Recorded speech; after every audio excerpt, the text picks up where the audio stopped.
ఓం మహాగణాధిపతయే నమః. ఓం గురుభ్యో నమః. ఓం శ్రీమాత్రే నమః. మనం ఈరోజు గురువు శని డబుల్ ట్రాన్సిట్ అంటారు. అంటే రెండు గ్రహాలు ఒకే భావం మీద గనక దృష్టి సాధించినప్పుడు ఆ యొక్క భావం ఫలకృతం అవుతుంది. మనం చూడండి, చాలా అంశాలు, గృహం కట్టుకోవాలనుకుంటాం, విద్య పూర్తి చేసుకోవాలనుకుంటాం, కొన్ని బ్యాక్లాగ్స్ మిగిలిపోతుంటాయి. వివాహం కానివ్వండి, ఉద్యోగం కానివ్వండి, వ్యాపారం కానివ్వండి, ఒక స్థలం కొనుక్కోవడం కానివ్వండి, ఇలాగ అనేకమైనటువంటి అంశాలు. లేదా ఒక అగ్రిమెంట్ చేసుకుంటున్నాం, అగ్రిమెంట్ కంప్లీట్ అవ్వట్లేదు, లేకపోతే ఇలా అనేకమైనటువంటి అంశాలు ఏవైతే ఉంటాయో, ఒక్కొక్క లగ్నం నుంచి చంద్రుడు రాశి కంటే లగ్నం చాలా బలమైనటువంటిది గుర్తుపెట్టుకొని, చంద్రరాశి బలమైనది కాదని కాదు, లగ్నం ప్రధానంగా తీసుకోవాలి. మనకి జన్మజాతకాన్ని రీడ్ చేసేటప్పుడు కూడా లగ్నం నుంచే చూసుకుంటాం. కావున లగ్నం నుంచి ఈ డబుల్ ట్రాన్సిట్ అనేటువంటిది ఏ భావం మీద పడుతుంది, అలా ఆ భావం పడ్డప్పుడు మరి అది ఎంత ఫలకృతం అవుతుంది. దాంతోపాటు కుజకేతువులు కూడా కలిసి ఉన్నారు ఇప్పుడు మనకి. దాని ద్వారా ఎటువంటి జాగ్రత్తలు తీసుకోవాలి, ఈ డబుల్ ట్రాన్సిట్ మరియు కుజకేతువుల యొక్క ప్రభావం ఎంతకాలం ఉంటుంది. ఈ డబుల్ ట్రాన్సిట్ దాదాపుగా 1 year ఉంటుంది. కాబట్టి ఈ సంవత్సరం పాటు ఏ లగ్నాల వారికి ఎటువంటి ఫలితాలు వస్తాయి, ఏ విషయాల పట్ల కుజకేతువుల వల్ల జాగ్రత్తగా ఉండాలి అనేటువంటి అంశాలు. సింహలగ్నము, సింహరాశి. సింహం వారికి కనుక చూసుకున్నట్లయితే మీ యొక్క లగ్నం నుంచి డబుల్ ట్రాన్సిట్ పంచమ స్థానం మీద పడుతుంది. ఆలోచన అంటే ఏదైనా ఒక ప్లానింగ్ చేస్తే పర్ఫెక్ట్గా ప్లాన్ చేయడం కానివ్వండి, అంటే ఆ ప్లాన్ అలా సక్సెస్ అవుతుంది. అదేవిధంగా ప్రేమ వ్యవహారాలు మీకు యోగించడము, అతి ముఖ్యంగా సంతానం కోసం చేసే ప్రయత్నం. చాలామంది చూడండి, పంచమ స్థానం పాడైందని పాపం ఎన్నో సంవత్సరాల నుంచి సంతానంలోకి ఇబ్బంది పడేటువంటి వారికి డబుల్ ట్రాన్సిట్ ఊరటనిస్తుంది. అది IUI పరంగా కావచ్చు, IVF పరంగా కావచ్చు. మీరు చేసేటువంటి ప్రయత్నాలు సక్సెస్ అవుతాయి సంతాన పరంగా. అదేవిధంగా రాజకీయ పరంగా కలిగేటువంటి ఫలితాలు, ఫ్రెండ్స్ వల్ల కొంతవరకు సహాయ సహకారాలు, ఇటువంటివన్నీ కూడా అంటే ఆరోగ్యాన్ని పెంచుకోవడానికి, ఇమ్యూనిటీ పవర్ పెరగడానికి, కొంతమందికి ఆటో ఇమ్యూనిటీ డిజార్డర్స్ వస్తుంటాయి. అటువంటి వాటికి ఈ డబుల్ ట్రాన్సిట్ చక్కగా యోగిస్తుంది. అదేవిధంగా లాంగ్ టర్మ్ షేర్స్ ఏవైనా మీరు కొనుగోలు చేశారు, లాంగ్ టర్మ్ నేను చెప్పే డైలీ ట్రేడింగ్ గురించి మాట్లాడలేదు. మీ జన్మజాతకంలో అది కూడా 2, 5, 8, 11 కాంబినేషన్ ఉన్నప్పుడు లాంగ్ టర్మ్ షేర్స్కి చక్కగా ఉంటుంది. మరియు చాలామంది సంతానం కలిగారు కానీ వాళ్ళ అభివృద్ధి కలగట్లేదని బాధపడుతూ ఉంటారు. అటువంటి వాటికి గురు శనులు పంచమ స్థానాన్ని వీక్షిస్తున్నందుకు ఖచ్చితంగా ఆ యొక్క ఫలితాలు పాజిటివ్గా పొందుతారు. ఇక అదేవిధంగా పిశాచ యోగం అనేటువంటిది లగ్నంలో సంచరిస్తుంది. దీని ద్వారా ఏమిటంటే సహజంగానే సింహలగ్నం అనేటువంటిది అగ్నితత్వ లగ్నం కాబట్టి ఈ అగ్నితత్వ లగ్నానికి అగ్నితత్వ గ్రహాలు లగ్నంలో ఎప్పుడైతే ఉంటాయో, పర్టికులర్గా ఎవరికైనా అగ్నిమూలక దోషాలు ఉంటాయి, అంటే అగ్నిమూలక గండాలు, అంటే కొంతమంది కరెంట్ షాక్ కొట్టడమనో, లేకపోతే ఇంకోటి ఏదో సహజంగా లేడీస్కి అది ఏదైనా స్టవ్ దగ్గర వాళ్ళు పొయ్యి వండేటప్పుడు అది ఏదైనా కాలడము, సహజంగా దీపావళి సమయాల్లో మనం ఏదైనా వెలిగించినప్పుడు ఇట్లాంటివి జరుగుతుంటాయి సర్వసాధారణంగా. ఇటువంటి విషయాలు కొంత జాగ్రత్తగా ఉండాలి. సహజంగానే సింహరాశి కానీ సింహలగ్నం కానీ హార్ట్ని సూచిస్తుంది. కాబట్టి ఈ హార్ట్ రిలేటెడ్ ఇష్యూస్ ఎవరైనా ఉన్నవారు, లేక బీపీలు ఎక్కువగా ఉండేటువంటి వారు కొంచెం వాళ్ళు ఎప్పటికప్పుడు వాళ్ళ బీపీ లెవెల్స్ని కాస్త కంట్రోల్ చేసుకుంటూ జాగ్రత్తగా ఉండడం చాలా ముఖ్యమైనటువంటి అంశం. దీంతోపాటు 4, 9 అధిపతి అవుతాడు కుజుడు ఇక్కడ. దీనివల్ల ఏమవుతుందంటే కొంచెం చేస్తున్నటువంటి ఎడ్యుకేషన్ రిలేటెడ్ సంబంధించిన విషయంలో కొంత ఎక్కడో స్ట్రక్ అవ్వడం, కొంత ఆగడం. అదేవిధంగా బిజినెస్లో ఒక్కొక్కసారి ఏదో ఎక్కువ ఎక్స్పెక్టేషన్స్ పెట్టేసుకొని ధనం ఖర్చు పెట్టడం వల్ల బిజినెస్ లైన్స్ విషయంలో కొన్ని రాంగ్ స్టెప్స్ తీసుకుంటూ ఉంటారు.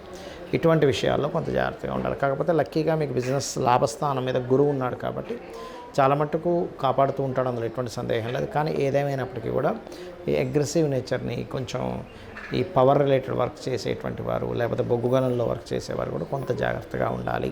ఈ పవర్కి సంబంధించింది, అగ్నికి సంబంధించిన కార్యక్రమాలు చేసేటువంటి వారు. ఇక మీరు రెగ్యులర్గా కనుక మీకు నవగ్రహాల్లో ముఖ్యంగా కుజ, కేతు, రవి గ్రహాల దగ్గర దీపారాధన చేయడము, గోవులకి ఆది మంగళవారాల నాడు, ఆదివారం నాడు గోధుమ రవ్వ మరియు మంగళవారాలు ముఖ్యంగా క్యారెట్స్, గ్రాసము తినిపించడము, కందులు, ఉలవలు దానంగా ఇవ్వడం, ఇవి కనుక చేసినట్లయితే ఎటువంటి ఇబ్బందికరమైనటువంటి వాతావరణం కలగకుండా అన్ని విధాలా మీకు బాగుంటుంది. ఈ డబుల్ ట్రాన్సిట్ అనేటువంటిది ఏదైతే ఉందో, ఈ పిశాచ యోగం ఏదైతే ఉందో, మరి పర్సనల్ చార్ట్లో ఎవరికైనా డబుల్ ట్రాన్సిట్ ఏ భావం మీద పడితే ఎటువంటివి వాళ్ళు ఫ్రూట్ఫుల్ పొందుతారు. ఎందుకంటే అసలు మనం ఇంకా ఈ జన్మలో మనం ఇది ఫ్రూట్ పొందుతామా లేదా అనుకునేటువంటి దానికి ఈ డబుల్ ట్రాన్సిట్ చక్కగా ఉపయోగపడుతుంది. దీన్ని గురుకర్మ యోగము అని కూడా ఉంటారు జన్మజాతకంలో. అంటే శని గురువులు, కర్మ అంటే శని, జీవుడు గురువు కారకుడు గురువు. దీనివల్ల ఎవరికైనా ఈ కాంబినేషన్ పర్సనల్ చార్ట్లో ఉన్నట్లయితే వాళ్ళు టీచింగ్స్ లైన్స్లోకి వెళ్ళడానికి, అకౌంటింగ్ రంగాల్లోకి వెళ్ళడానికి, మరియు ధర్మబద్ధంగా జీవితం సాగించడానికి, ధర్మానికి వ్యతిరేకంగా ఉండాలంటే వాళ్ళకి ఎక్కడా కూడా మనసు ఒప్పుకోదు ఈ గురుకర్మ యోగం ఉన్నటువంటి వారికి. దాంతోపాటు కేతు సంబంధం వచ్చిందనుకోండి, ఉదాహరణకి వాళ్ళకి గురుకర్మ యోగా విత్ ఆధ్యాత్మిక యోగం కూడా ఏర్పడుతుంది.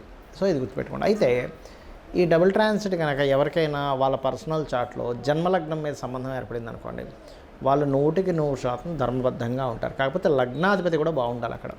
అలా కాదండి మాకు సెకండ్ హౌస్ కనెక్టివిటీ వచ్చింది ఈ గురుకర్మ యోగం, అలాంటి వాళ్ళు వీళ్ళు ఏంటంటే స్కూల్స్, కాలేజెస్, ముఖ్యంగా 9th హౌస్ బాగుందండి, 4th హౌస్ బాగుంది, ధనయోగం బాగుంది, ఒక మంచి నేను పెద్ద పెద్ద స్కూల్స్, కాలేజ్ పెట్టిన వాళ్ళ జాతకాలు కనుక చూసినట్లయితే వాళ్ళకి గురుకర్మ యోగంతో పాటు మంచి ధనయోగం ఉన్నప్పుడు కొన్ని వందల సెంటర్స్ ఓపెన్ చేయడము, కొన్ని అంటే అసలు ఎవరు ఊహించనంత దీంట్లో ఎడ్యుకేషన్ లైన్లోకి వెళ్ళిపోతారు వాళ్ళు. అదేవిధంగా 3వ స్థానంలో ఉంది గురుకర్మ యోగం. మంచి సహోదరులు, ధర్మబద్ధంగా ఉండేటువంటి అన్నదమ్ములు, అక్క చెల్లెలు వాళ్ళకు ఉంటారు. 4వ స్థానంలో ఏర్పడింది. దాంతోపాటు కుజుడు కూడా బాగున్నాడు అనుకోండి, అప్పుడు వాళ్ళకి ఏంటంటే చక్కగా వీళ్ళు సంస్థలు ఏర్పాటు చేయడానికి మరియు భూమి మూలంగా ధనం సంపాదించడానికి యోగిస్తుంది. 5వ స్థానంలో కనుక ఈ గురుకర్మ యోగం ఏర్పడిందండి, అదేవిధంగా పంచమాధిపతి కూడా బాగున్నాడు అన్నప్పుడు చక్కటి సంతానం సరైన సమయంలో ఏర్పడుతూ ఉంటుంది. 6వ స్థానంలో కనుక ఉన్నట్లయితే వీళ్ళు తీసుకున్న అప్పును ధర్మబద్ధంగా తీర్చగలుగుతారు. 7వ స్థానంలో ఉన్నప్పుడు జీవిత భాగస్వామి ధర్మబద్ధంగా ఉండడం. 8వ స్థానంలో ఉన్నప్పుడు వీళ్ళకి ఏమవుతుందంటే పూర్వీకుల ఆస్తులు రావడం. 9వ స్థానంలో ఉన్నప్పుడు మంచి గురువులు వీళ్ళకి లభించడం, మీరు మంచి గురువుగా పేరు ప్రఖ్యాతలు పొందడం. 10వ స్థానంలో ఏర్పడినప్పుడు మంచి అంటే ఇక్కడ చూడండి మనకు ఒక్కోసారి సరైన సమయంలో సరైనటువంటి కంపెనీలో వాళ్ళకి జాబ్స్ రావడం అనేటువంటి జరుగుతుంది. అయితే ఇక్కడ ఏంటంటే దశమాధిపతి కూడా బాగుండాలి. అదేవిధంగా ఏకాదశ స్థానంలో ఏర్పడ్డప్పుడు వ్యాపారాన్ని ధర్మబద్ధంగా చేస్తారు. 12వ స్థానంలో ఏర్పడ్డప్పుడు గురుకర్మ యోగం వీళ్ళు ఎక్కడా కూడా అంటే వీళ్ళ యొక్క వివాహ జీవితాన్ని ధర్మబద్ధంగా గడపడానికి చూస్తారు. గురువు ఉన్నా లేకపోతే గురువు శనులు కలిసి ఉన్న 12వ స్థానం మీద దృష్టి ఉన్నా కూడా. అయితే ఇవన్నీ నేను మీకు ఎందుకు చెప్తున్నానంటే ఇది ఖచ్చితంగా ఫ్రూట్ఫుల్ ఇచ్చేటువంటి కాంబినేషన్ అంటారు దీన్ని గురుకర్మ యోగం. మీ జన్మజాతకంలో ఏదైనా పలానా భావం మీద ఉంది కానీ ఆ భావాధిపతి కూడా బాగున్నాడు అన్నప్పుడు ఖచ్చితంగా ఆ భావాన్ని మీరు పొందుతారు. కొంతమంది అంటుంటారు చూసారు ఏమిటోనండి నేను జీవితాంతం కష్టపడ్డానే అసలు ధనవంతుని అవుతాను అవను అని భయం వేస్తుంది అనేటువంటి వారికి ధనస్థానం కనుక మీకు ధనాధిపతి బాగున్నాడు అన్నప్పుడు మీరు ఒక హోప్ పెట్టుకోవచ్చు జీవితంలో. ఎస్ నేను ఖచ్చితంగా ఏదో రోజు కేఎఫ్సి అధినేత చూడండి ఆయన 70వ ఏట 65-70వ ఏట ఆయన మొత్తం ఆయన యొక్క సామ్రాజ్యాన్ని విస్తరించగలిగాడు. అంటే ఏంటంటే ప్రతి వ్యక్తికి కూడా వాళ్ళ యొక్క జాతక చక్రంలో ఒక గొప్ప యోగం ఇలాంటి డబుల్ ట్రాన్సిట్ యోగం ఉన్నప్పుడు ఖచ్చితంగా వాళ్ళకి ఒక మంచి లైఫ్ అనేటువంటిది ఉంటుంది. చాలామంది ఏంటంటే ఇవన్నీ వదిలిపెట్టేసి కేవలం ఏలినాటి శని వల్ల నేను ఇబ్బంది పడుతున్నాను, కాల్సర్ప యోగం వల్ల ఇబ్బంది పడుతున్నాను అని బాధపడుతూ ఉంటారు. ఒకటి గుర్తుపెట్టుకోండి, మీ పర్సనల్ చార్ట్లో అసలు ఏ మహాదశ నడుస్తుంది ఇది కేవలం తాత్కాలికమే. కొన్నిసార్లు కొన్ని మహాదశలు 5-6 ఏళ్ళు ఉన్నప్పుడు ఇంకా బ్యాలెన్స్ ఉన్నప్పుడు 5-6 ఏళ్ళ తర్వాత మీకు బాగుంటుంది. ఒక్కోసారి కొన్నిసార్లు కొన్ని కష్టం కూడా రావడం మంచిగా జరుగుతుంటుంది. అంటే ఎలా అంటే ఆ పర్టికులర్ పీరియడ్లో స్ట్రగుల్ అయినప్పుడు మనిషి చాలా స్ట్రాంగ్ అవుతాడు. ఆ స్ట్రాంగ్ మైండ్, స్ట్రాంగ్గా ఉండేటువంటి విల్ పవర్ వాళ్ళ లైఫ్లో ఒక స్టేజ్కి తీసుకెళ్తుంది. అంటే మీరు ఒక స్టేజ్కి వెళ్ళాలని యోగం ఉన్నప్పుడు చాలామంది ఏమంటుంటారంటే ఏమండి ఎవరు చూసినా నా జన్మజాతకంలో అద్భుతమైన యోగం ఉంది, చాలా పెద్ద కోటీశ్వరులు అవుతావు అంటున్నారు, కానీ నేను చూస్తే ఇన్ని కష్టాలు పడుతున్నాను ఏమిటిది అంటూ ఉంటారు. నేను ఒకటే చెప్తాను, ఏ కోటీశ్వరుడైనా ఎంత పెద్ద బిజినెస్ మ్యాన్ అయినా ఒకప్పుడు కష్టపడ్డ వ్యక్తే. ఆ కష్టపడ్డాడు కాబట్టే, సఫర్ అయ్యాడు కాబట్టే అంత స్ట్రాంగ్ అవుతాడు. మిమ్మల్ని స్ట్రాంగ్ చేయాలంటే ఫస్ట్ గ్రహం ఒక కష్టాన్ని ఇస్తుంది, గుర్తుపెట్టుకోండి. కష్టం ఇవ్వకుండా స్ట్రాంగ్ అవ్వలేరు ఎవరు. మనం మజిల్స్ పెంచాలన్నా మన బాడీకి మన మజిల్స్కి ఫస్ట్ కష్టాన్ని ఇవ్వాలంటే ఒక పెయిన్ ఇవ్వాలి. పెయిన్ ఇచ్చిన తర్వాతే అది స్ట్రాంగ్ అవుతుంది.